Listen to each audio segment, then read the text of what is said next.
Hey wood turners, I'm Captain Eddie Castellan. Welcome to my shop. A couple of weeks ago I was in Waco, Texas for SWAT, the Southwest Area Turners. It's a group of 20 plus clubs that get together for an annual symposium the last weekend in August, and it's a fantastic regional symposium.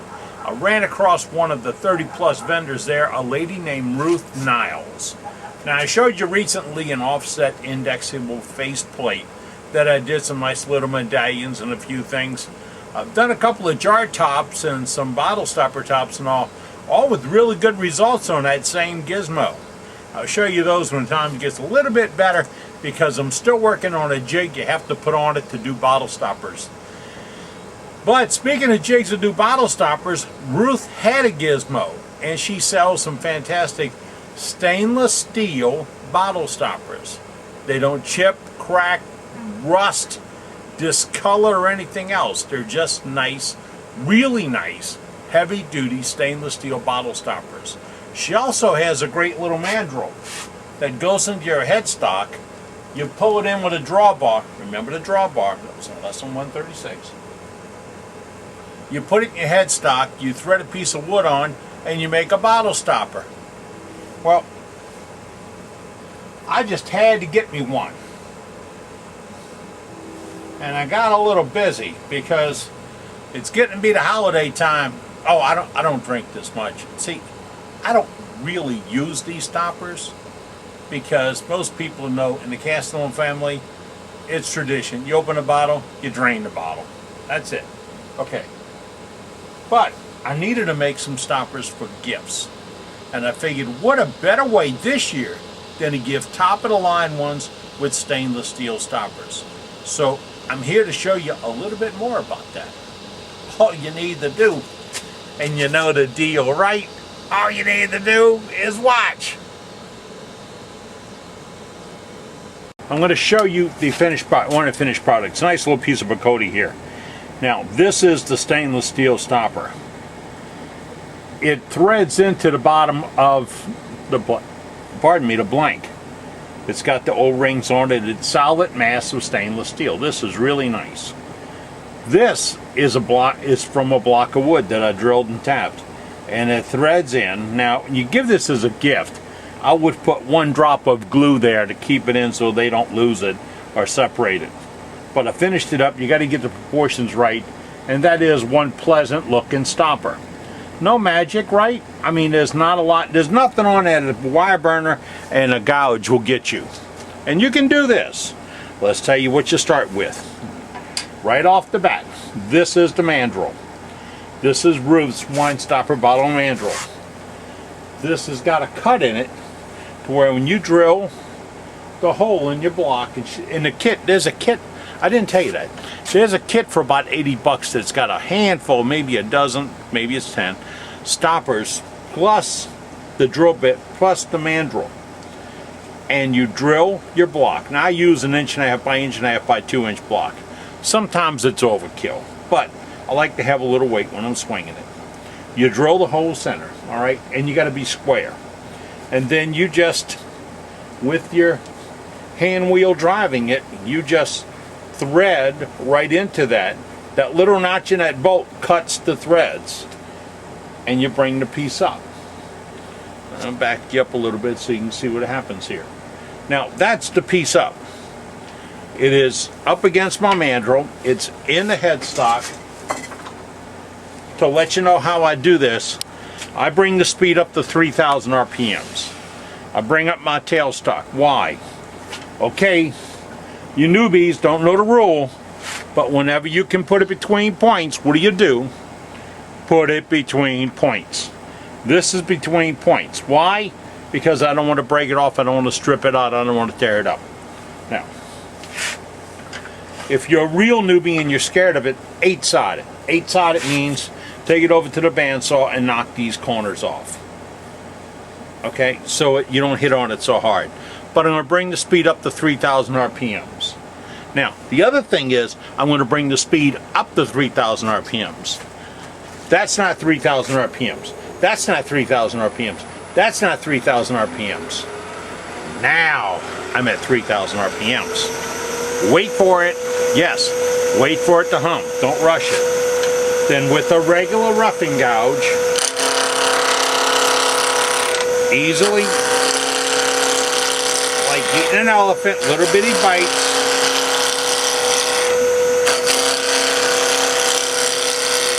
You bring it round. Once you have it round, that means it's round, okay? Once you have it round, you need to bring this in. This is your tool rest. Newbies, beginners, it's safer to move it when it's not moving, okay? Seasoned guys, it's still safer to move it when it's not moving. Bring the speed back. I'm going to go to my 3/8 inch from D-Way, my Ellsworth type gouge, deep U shape with the relieved cut on the back of it, and I'm going to start shaping up my piece. What was that? I'm sorry, I didn't catch that question. Why aren't I using one of my carbide cutters? Because I tend to just push that hard enough to sell them and tell people how well they work, but it's not the only way to make wood shavings. Okay. I do like my gouges.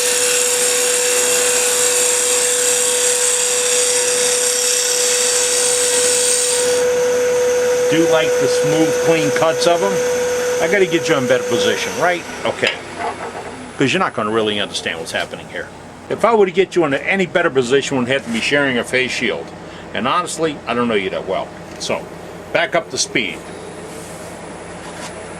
Again, I'm on the mandrel. The mandrel's got a drawbar, so no vibration. 3/8 inch Ellsworth with the relief cut. It allows me to move a little bit better. Start off with it closed.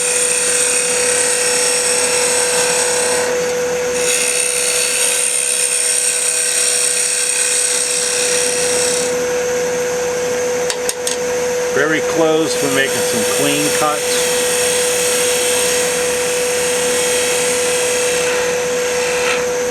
Now don't be fooled by that shine. That's heavily burnished, not sanded, not finished. And go back up here, pick up my sweep, open up the flute a little bit as I come down.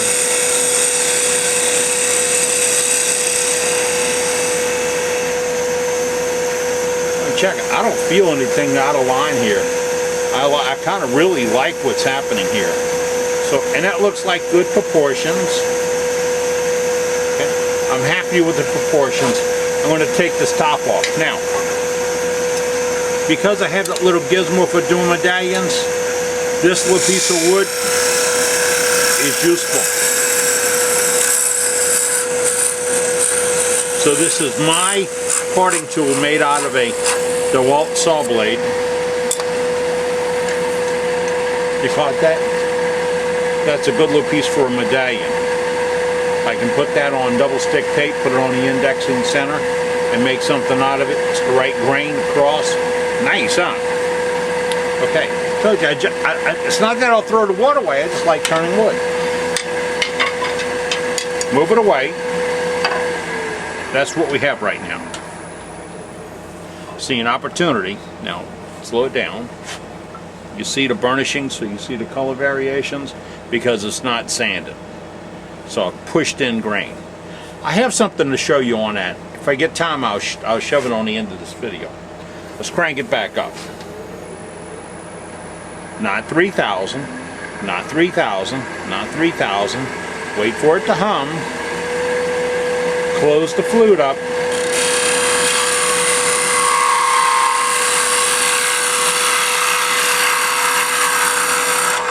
Might get a little vibration there because you're not between centers. So don't beat on it. Open it up a little bit.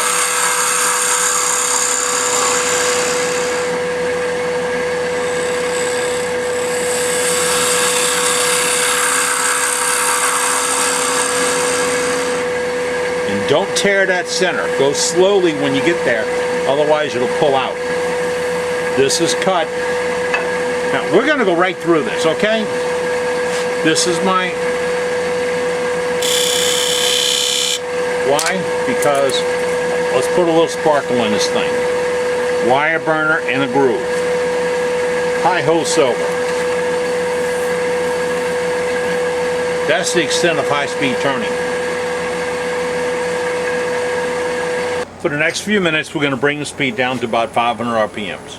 We're going to step all the way down to 120 grit paper. And we're going to open the grain back up again. But that did need that heavier sanding. Yes, it did. If I want a good, uniform finish with great chatoyance or great cat's eye, I need to open all this grain up, especially all the stuff I compressed heavily with my tool when I was burning down in it.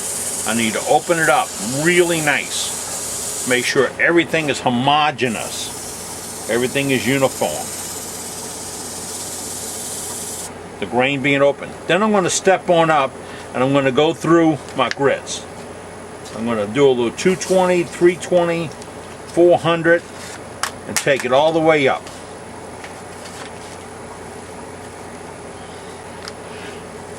Rather than bore you to death, I went 220, 320, 400, and now this is 600 with some sanding wax.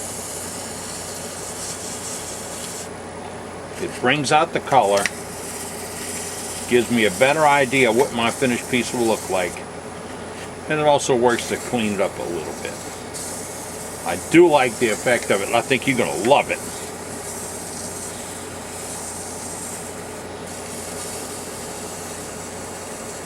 Remember, I'm not moving a lot of material at that point.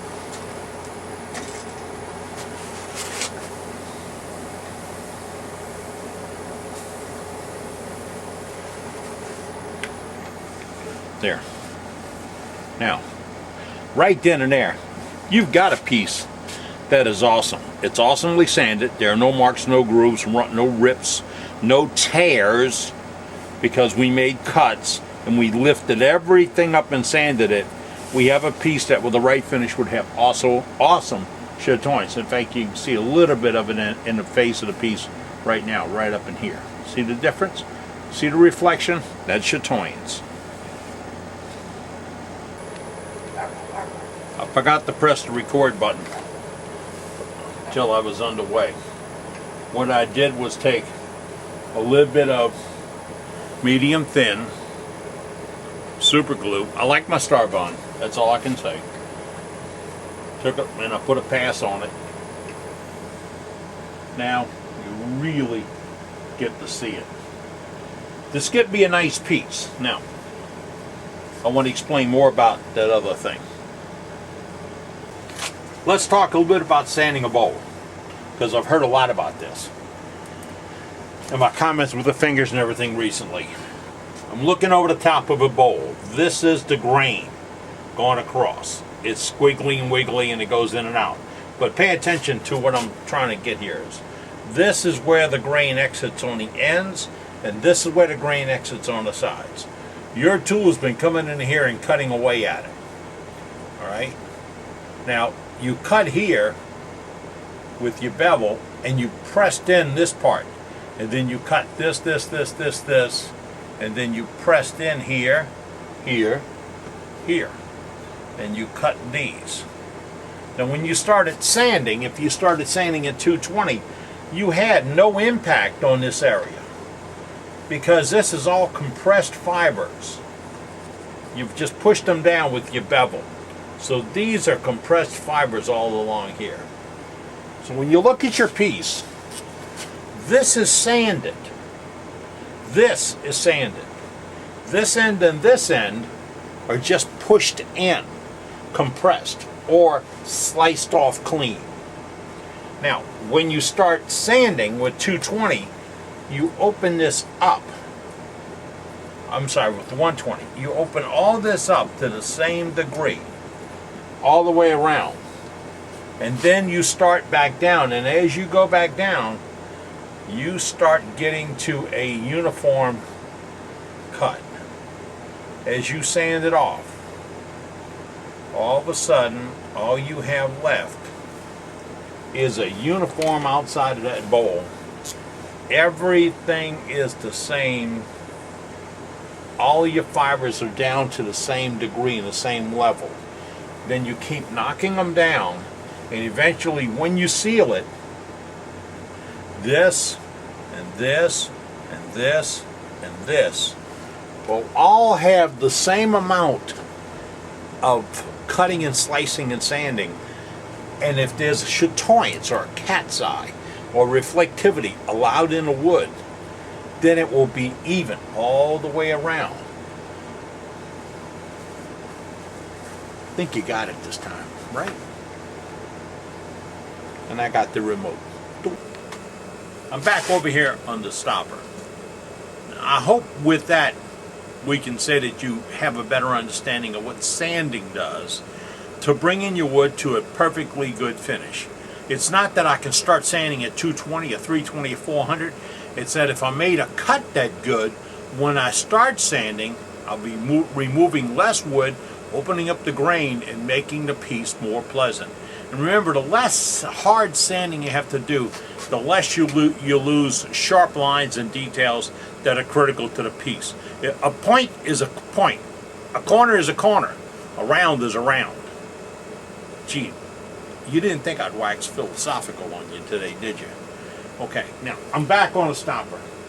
What I would do is now take in my decorating burr, put a little mark on this, take my Sorby Spindle Master, the texturing thing, put a little spur on it, take my Wagner, or my version of the Wagner, and put a little texture, put a little rub and buff on it, and decorate it slightly. You'll be surprised what you can do to these pieces. But no matter what, you have just turned a very simple wine bottle stopper. And it's a great Christmas gift. Now, if you're into arts and crafts markets and selling these, you're going to find that the outlaws are going to probably beat you up, sell them way below what you can sell them for, and you're going to get disappointed. It just happens that way. But I can tell you that if you add one of the Ruth's Nile stainless steel stoppers to the bottom of it, and you thread it in there, you put one little drop of glue in there to hold it in place, you'll end up with a gift that people will really, really appreciate. Not only your woodworking, but the quality of your woodworking and your finish. Wood turning is fun. Now, if you need more details about Ruth, I'll put a card up and you can get hold of her. She's got some great packages. Go to her website and look around and start with the package. Don't just get the mandrel and the drill bit. Get the package with the stoppers and do the whole thing. And after the first dozen or so, you're going to be hooked. Really hooked. You're going to like it. I'm Captain Eddie Castle, and today I've been making shavings. What are you doing? Doesn't look like any shavings underneath that computer to me. Yeah, you didn't think this went two ways, did you? Bye.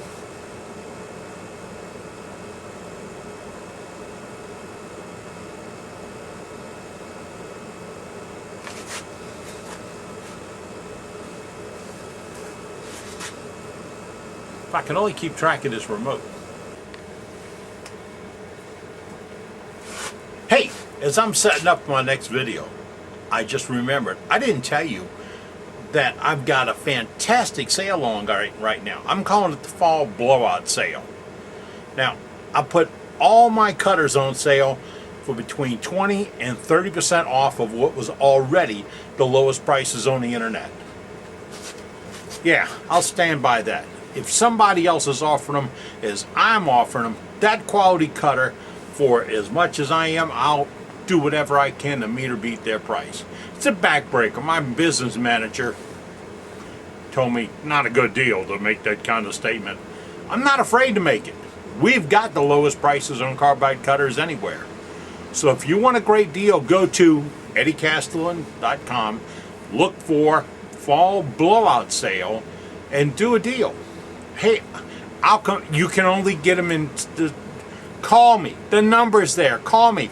I'll put any package you want together.